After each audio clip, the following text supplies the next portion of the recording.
എന്താ മോളെ, എന്താ നിനക്ക് പറ്റിയത്?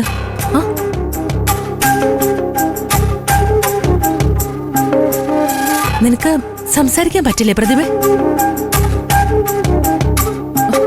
ആന്റി, ഇവക്ക് എന്തു പറ്റി?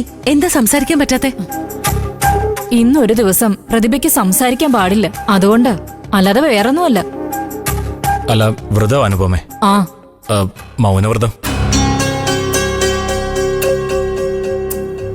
ശരിയാണോ പ്രതിഭ? അവൾക്ക് സംസാരിക്കാൻ പാടില്ലെന്നേ ഉള്ളൂ. അനുപമയ്ക്ക് എന്താ പറയണ്ടെന്ന് വെച്ചാ പറഞ്ഞോ, മോള് കേട്ടോളൂ. ആ.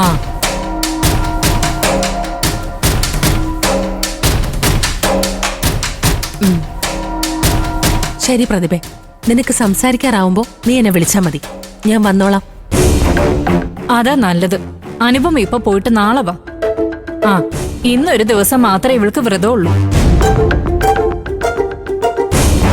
ഇന്ന് ഒരു ദിവസത്തേക്ക് നിന്റെ വായടപ്പിച്ചത് ആരാണെന്നോ എന്തിനു വേണ്ടിയാണെന്നോ ഞാൻ ചോദിക്കുന്നില്ല. പക്ഷേ ഒന്ന് നീ ഓർത്തോ, ഒരു പെണ്ണിന്റെ ചെറുത്തുനിൽപ്പിനുള്ള ആദ്യത്തെ ആയുധം അവളുടെ നാവ. എന്ന് വെച്ച അവളുടെ ശബ്ദം. ആ ശബ്ദത്തെ ആരെങ്കിലും വിലക്കുന്നുണ്ടെങ്കിൽ അതൊരിക്കലും അവളെ ഉയർത്തെഴുന്നേൽപ്പിക്കാൻ വേണ്ടിയാവില്ല, അടക്കി നിർത്താൻ വേണ്ടിയായിരിക്കും.